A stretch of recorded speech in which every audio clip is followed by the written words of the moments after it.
0 points. 2 basic reel turns, the split time same direction, wall plane, poi plane orientation. Poi spinning has so much jargon in it. How do you filter through what all the different things mean, and what are the most important terms to know? I got you covered. Drex here from Drex Factor Poi, sharing with you the love of poi spinning and flow arts to benefit your body and brain. And today, we're going to talk about the top 5 most important concepts to understand in poi spinning. I'm going to decode some of this so that y'all out there can come into our world and enjoy it. But before we dive in, I just want to give a quick shout out to the friends of the channel. Big thanks to Dark Monk, Fire Mecca, Flow Fests, Flow Toys, Juggling Calling, Pyroterra Light Toys, Spinballs, and Ultrapoi for helping to make the videos on this channel possible. You can learn more about all of these awesome companies and the work that they're doing to support flow artists like yourself by checking out the links that I have down in the description of this video. And special thanks to the non-business friends of the channel, Lei Muchinsky and Pekha Pekkonen. Thank you both so much for supporting my channel, my work, and my mission. So straight up, I know that it can be pretty frustrating to watch poi videos, especially mine, if you don't know what all of these big words mean. Third order motion, anti-brid, continuous assembly pattern. It just seems to be sometimes an impenetrable wall of really big words that don't really make this world feel all that terribly friendly to somebody who's just coming into it. So as a thought exercise, I decided to whittle down what I think are the top 5 most important concepts in all of poi spinning. Stuff that if you don't have that idea in your head, you're going to have a really difficult time with pretty much anything in the poi world. I kind of figured this was both a good way to extract some signal from the noise, as well as a good exercise for me in knowing what I can and cannot leave out when I talk about poi. Now, it goes without saying that any such list is going to be controversial, and there are going to be people that think that there are particular topics within the poi world that merit inclusion here. I'm doing my best here, and I hope that it will help some other people out there feel a little bit more comfortable in this world and have a little bit more of it decoded for them. So, let's go ahead and dive in. Concept number 1, poi plane orientation. So straight up, if you have heard people discuss poi at all, you've probably heard them use the word planes.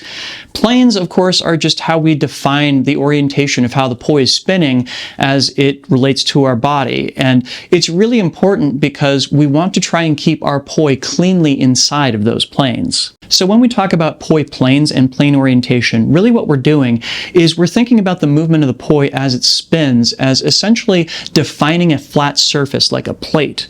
And that plate can be oriented relative to our body in any one of 3 major fashions. It could be wall plane, where it's even with us as we're facing in a given direction. It could be wheel plane, as though it's a pair of wagon wheels on the side of us. Or it could be horizontal plane, where it's basically flat against the floor or ceiling. Once you know what to look for with this, you'll realize that we tend to train people to spin poi almost exclusively in wall plane. It's kind of an unspoken rule of poi spinning, but it's something that means that the audience gets the fullest profile of the poi as they spin around the performer's body. If you want a more thorough lesson on what poi planes are and how we define them, I will go ahead and leave a link to a video tutorial I did on that very topic down in the description, as well as up in the cards if you're watching on YouTube. Poi concept number 2, timing and direction. So timing and direction is another one of those terms that is really long and intimidating, but basically what it means is we're talking about how poi move relative to each other and the kinds of symmetry that they produce in the process. Currently, we recognize 4 major modes of timing and direction. Together same, in which the poi and hands are essentially producing exactly the same pattern side by side, in effect doubling the appearance of that pattern. Together opposite, in which the hands and poi separate on either side and come together at the top and bottom.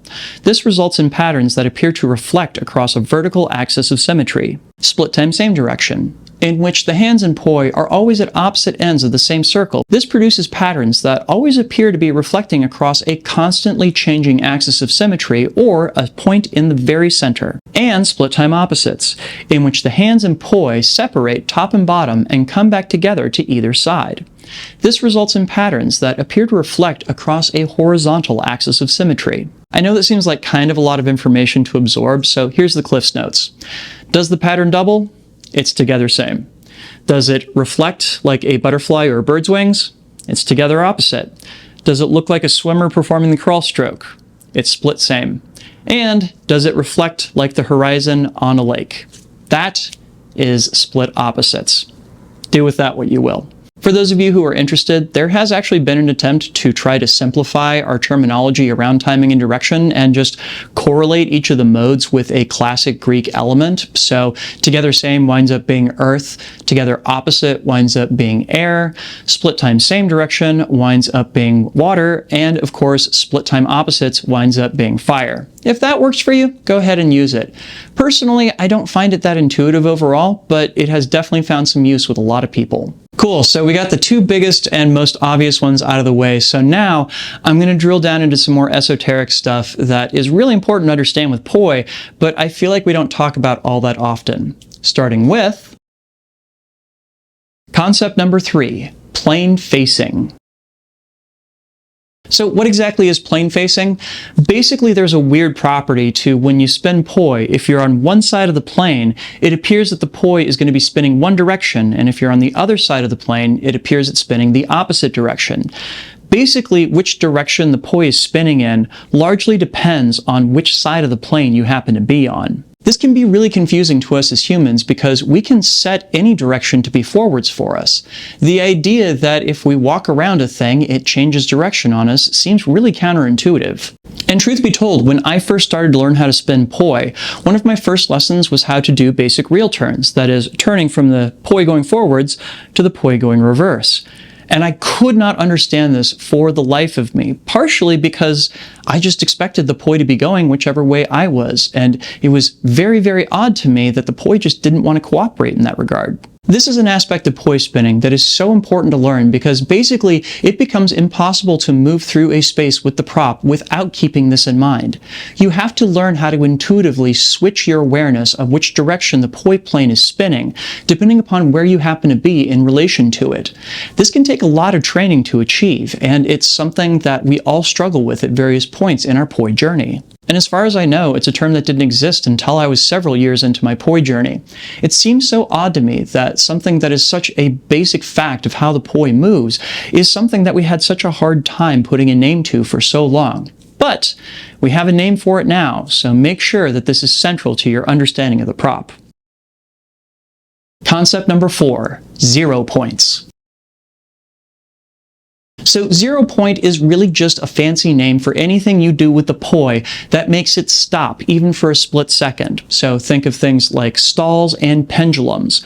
Things that involve having the poi completely arrest all of its momentum for a moment, and then you can choose to either reverse the direction of it or keep it still, depending upon what you want to do there. 0 points are essential for most transitions, as well as things like plane breaking. They pop up more often than you might think, and frequently they exist purely as a thing unto themselves. One of my favorite techniques that I've picked up over the years is to use 0 points as a way to accent the beat in the music that I'm dancing to. Lots of people, when they're first learning poi, will focus on learning individual tricks as though they are unique concepts unto themselves that just kind of sit in isolation from each other, and then wind up in a place where they have to ask, well, how exactly do I get back and forth between them? 0 points in all of their various permutations really are the answer almost all the time. 0 points become integral for switching timing and direction in different poi patterns, as well as doing wild intermediate and advanced stuff like stacking. It's a big word that really just means make the poi stop moving for a second so you can switch which direction it's going in. That's it. And now, before I reveal the final poi concept that I've stuck on this list, I have a favor to ask. If you've come this far, it probably means that you've got an interest in poi spinning or more broadly in the flow arts, and if so, I have good news for you because I like to make lots of videos about poi spinning and flow arts. So, if you could, go ahead and leave a like and subscribe to the channel so that you know the next time I upload a video. Thanks in advance. And now, my final pick for the top 5 most important poi concepts, we have poi concept number 5, poi lanes. So, this is actually a concept that I got to name myself back in the day, but it's actually really simple. The idea being that if you have two objects that are spinning in such a way that they would normally run into each other, how do you keep them from doing so? Well, the answer turns out to be, you think of the space between them as being like a two-lane road, and you make sure that one of those objects is in one lane and the other object is in another. And because modern poi spinning focuses so much on keeping the poi flat in wall plane, this is a technique that comes in really handy a lot more often than you would think. Not just in split time same direction, but in a whole lot of other timing and direction modes too. Honestly, the way I kind of like to think of this is that it's a little bit analogous to what happens when dancers get trained, namely that they get trained to rest their body in specific shapes. Likewise, we want to have our body instinctively find spots where we're going to be able to separate our planes with a little bit of depth as we're spinning them in front of us in wall plane here. This is one of those things that I try to teach to people as soon as possible because, especially when it comes to intermediate and advanced poi, this winds up being a fundamental concept that you just cannot go very far without getting down. So those are my picks for the top 5 most important concepts in poi spinning.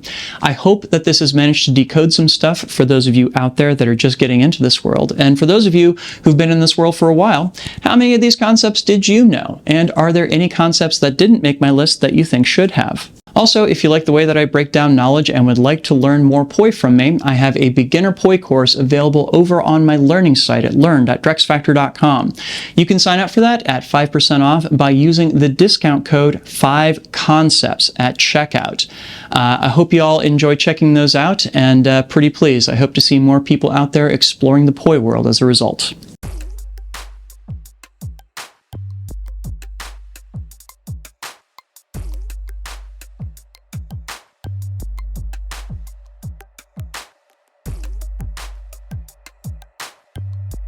This video would not be possible were it not for the kind support of all of these awesome people right here.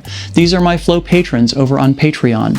They and the people listed down in the description help to make this video and all the videos on this channel possible.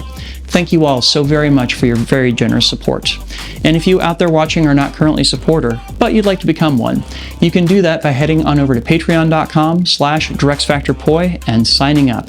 You can get access to a whole host of awesome rewards, and even better than that, you'll be helping me out in creating content like this to bring poi spinning and flow arts to the whole wide world. So, go check that out, please and thank you. And if you'd like to check out some of my beginner poi lessons that I've recorded over the years, I will go ahead and leave a link to a playlist of those videos down in the description as well as up here on screen if you are watching on YouTube. Also, the YouTube algorithm thinks that you might like this top video here because it's been really popular amongst viewers of my channel, so maybe give that a look as well. Thanks so much for watching. Make sure to get out and flow today, and I'll see you with a new video real soon. Peace.